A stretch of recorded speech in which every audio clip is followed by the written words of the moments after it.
You are watching Rizwan Sir Tutorial.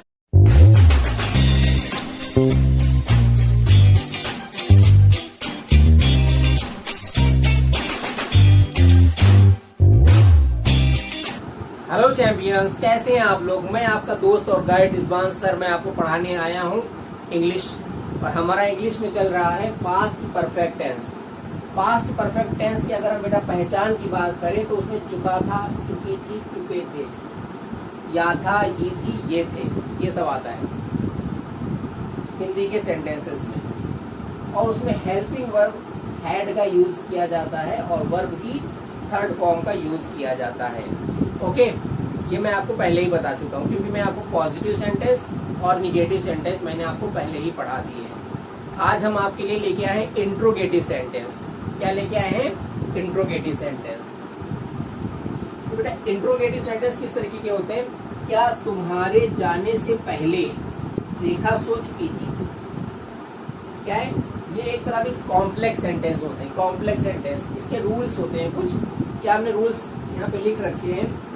इस tense का प्रयोग, इस टेंस का यूज ज्यादातर कॉम्प्लेक्स सेंटेंसेस में होता है।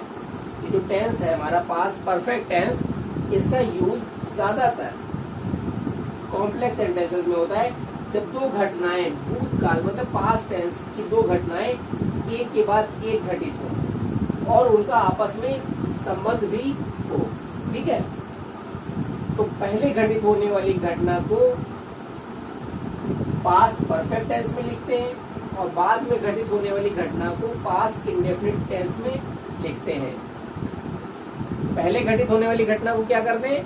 पास्ट परफेक्ट में, और दूसरी बाद में घटित होने वाली घटना को पास्ट इंडेफिनिट में व्यक्त करते हैं। जैसे हमने पहला सेंटेंस लिया, क्या तुम्हारे जाने से पहले, क्या तुम्हारे जाने से पहले रेखा सो चुकी थी। इसमें दो बातें हैं। एक तो वो क्या तुम्हारे जाने से पहले रेखा सो चुकी थी, जाने से पहले रेखा सो चुकी थी। रेखा पहले सो चुकी है, वो जा बाद में रहे, मतलब वो जब वहां पहुंचे, जा रहे हैं कहीं, तो वहां जब पहुंचे उससे पहले ही रेखा सो चुकी थी।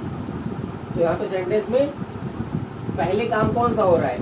रेखा सो चुकी थी, ये काम पहले हो रहा है। तो ये पहला वाला हमारा रूल यहाँ पे काम करता है। पहले घटित होने वाली घटना को पास्ट परफेक्ट टेंस में हम लोग व्यक्त करते हैं। तो पहले कौन सी घटना हो रही है? पहले रेखा सो चुकी थी। ठीक है, रेखा पहले ही सो चुकी थी। तो ये सबसे पहले इसका हम क्या करेंगे? पास्ट परफेक्ट में बनाएंगे। पास्ट परफेक्ट में सबसे पहले क्या करते हैं? हैड।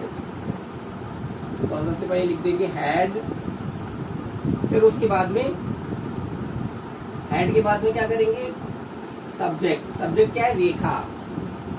हैड रेखा। अब उसके बाद में क्या? वर्ब की थर्ड फॉर्म। वर्ब की थर्ड फॉर्म मतलब क्या? सो चुकी थी। फर्स्ट फॉर्म क्या होती है? स्लीप। ठीक है, sleep, sleep, slept.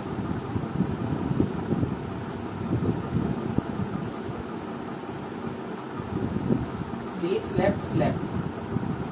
First form होती है स्लीप, सेकेंड फॉर्म होती है स्लेप्ट और थर्ड फॉर्म भी स्लेप्ट। हैड, स्लैप ना समझना, उसको स्लेप्ट और स्लैप में अंतर है। स्लैप का मतलब होता है तमाचा मारना और स्लीप का मतलब होता है सोना।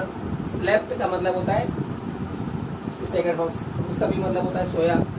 क्या हो जाता है? Had Rekha slept.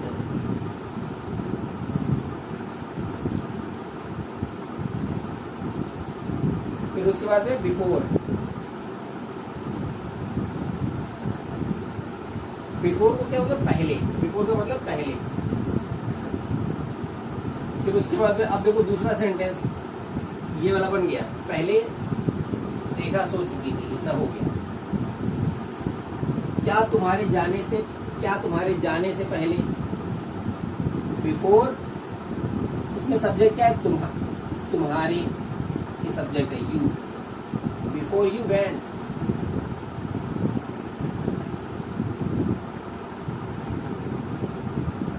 इसका सब्जेक्ट है हमारा रेखा, ये हमारा सब्जेक्ट है, और सो चुकी थी ये हमारा वर्ब है। ये हमारा वर्ब है। ठीक है, पहले मतलब बिफोर, ये हमारा सब्जेक्ट है दूसरे सेंटेंस का, और जाना, ये हमारा वर्ब है।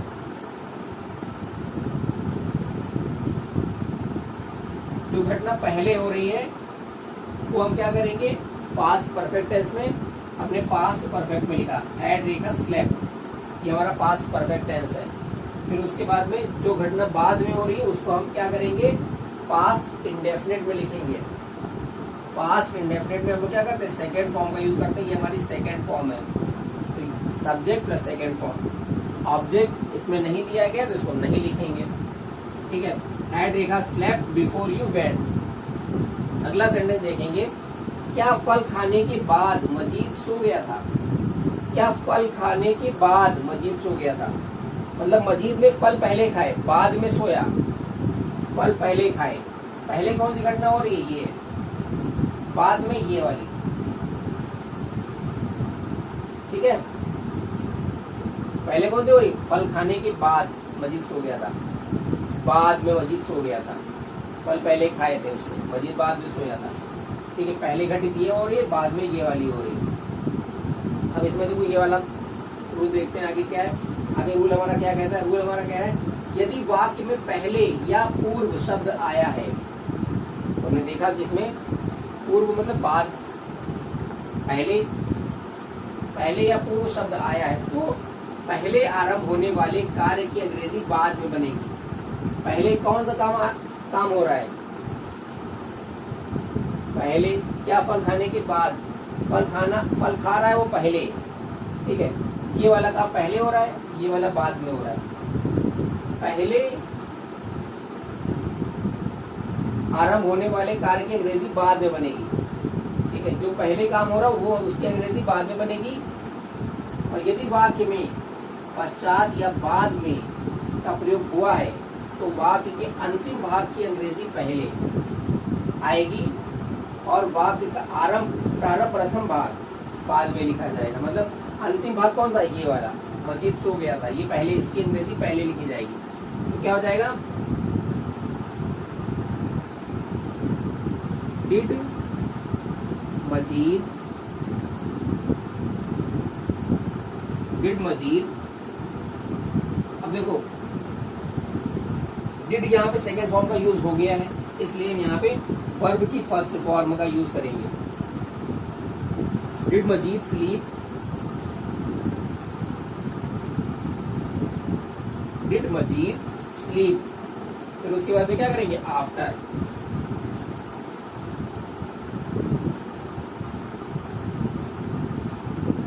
फिर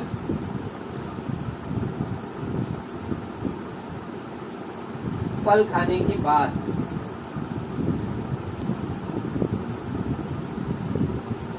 क्या हो जाएगा, डिड मजीद स्लीप आफ्टर। उसके बाद में देखो आफ्टर के बाद में अब हम क्या करेंगे, फल खाने के बाद, यहाँ पे जो सब्जेक्ट है बेटा, जो सब्जेक्ट है वो हमारा क्या है, सब्जेक्ट इसमें क्या था, मजीद, लड़का था, तो यहाँ पे ही हो जाएगा, ही। Did Majid sleep after he had, फिर उसके बाद में और भी third form, eaten the fruits.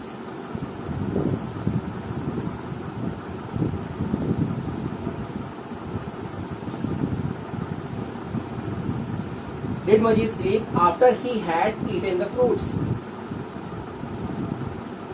क्या फल खाने के बाद मजीद सो गया था? Did Majid sleep after he had eaten the fruits? तो तीसरा सेंटेंस देखते हैं, क्या वो ये समाचार पहले ही सुन चुका था? तो यहाँ पे सबसे पहले हम लोग क्या करेंगे,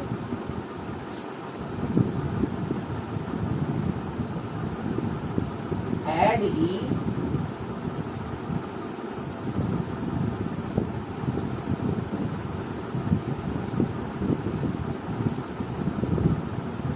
he already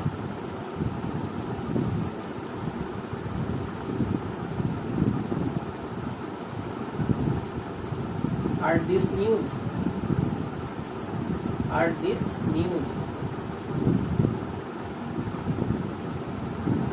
Had he already heard this news?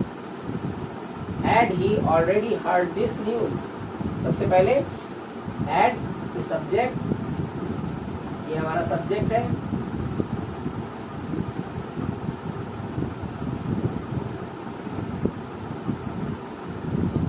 सुन चुका था, ये हमारा वर्ब है। पहले ही को हम लोगों ने यहाँ पे ऑलरेडी कह के यूज किया है, ऑलरेडी, ये समाचार, दिस न्यूज। ठीक है, उम्मीद करता हूँ आपको अच्छा लगा होगा। अगर आपको लाइक करें, अगर आपको अच्छा लगा हो तो मेरे वीडियो को लाइक करें और मेरे चैनल को सब्सक्राइब करें और मुझसे ज्यादा से ज्यादा जुड़ते जाएं ताकि मुझे भी मोटिवेशन मिले और मैं आपके लिए अच्छी अच्छी वीडियो ला सकूं। Thank you, thanks for watching.